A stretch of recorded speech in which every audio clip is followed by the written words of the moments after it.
Welcome back. Today I want to talk to you about getting back to your core. When you don't have any boundaries in your life, you literally don't have the ability to do the things that you want to do. You're so focused on everything else but you that your energy levels, motivation, and everything else just fall to the wayside. And you go to bed, but you don't sleep. You go to bed and you're not resting.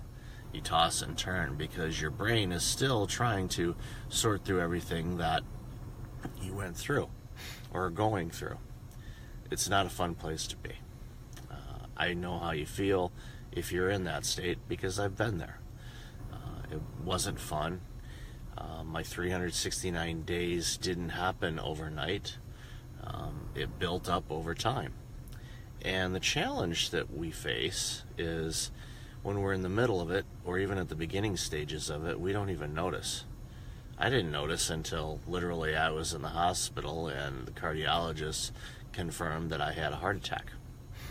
And that kicked off a chain of fun of events. Long story short, it was all preventable. I could have made different decisions, different choices, stood my ground, and had protections around me that would have prevented everything that happened. But I didn't, and lost it all. Good times. But as I've referred to before, and in conversations with people that know me well, it was the best thing that ever happened to me. Because it forced me to get back to the core of who I am. And each of us are different. Each of us have our own gifts and skills, nuances, quirks, you name it. We are all individual. We all have common traits, but we are all individual in how we perceive things and how we choose to do things. And I love helping people figure those things out. It keeps me motivated. It puts a spring in my step. It's something that I know that I'm called to do. It's my mission to help as many people as possible save themselves from themselves. And it's not this 100% transformation, although for some people it might be. It's small steps, finding time. Ultimately, that's what this is all about. With boundaries, it's finding more time. The time for the things that you want to do, when you want to do them, where you want to do them. If you're working 16, 18, 20-hour days, you need more time.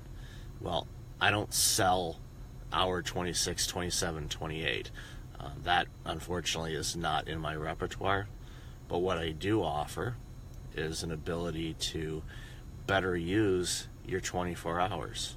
First and foremost, carve off 8 hours for sleep. Carve off time to work out or exercise. Carve out time for lunch and breaks. These are all important because if you don't do them, if you don't take a break, you are going to break. I guarantee it. It happens to everyone, including you. You are not Superman. I don't care if you own a Superman shirt. I don't. I own a Batman shirt, but I don't own a Superman shirt.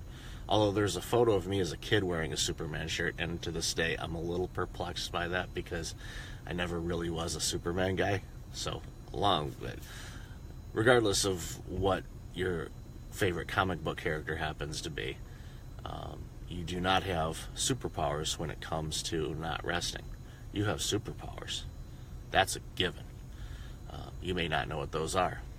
I can help you find those too. In the next video, which will be in a few days, I'm going to talk about the 369 day system. Now, mind you, it won't take you 369 days to implement. My plan is to get you on your feet and back up and running to who you truly are in a much shorter period of time. Some people take longer, some people take shorter times. All up to you. It's in your hands. But we'll talk about some things that will help you really redefine who you are. One of those things is getting back time.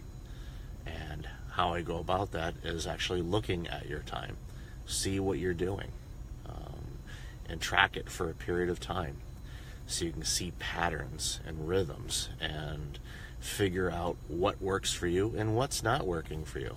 Because if it's not working for you, you need to stop doing it, and we can figure out ways on how to do that. But look for that video in the coming days. And below, you can comment on some things that you're struggling with. I'd love to hear from you and figure out how we can work together to get you to the you want to be. Till next time, be well.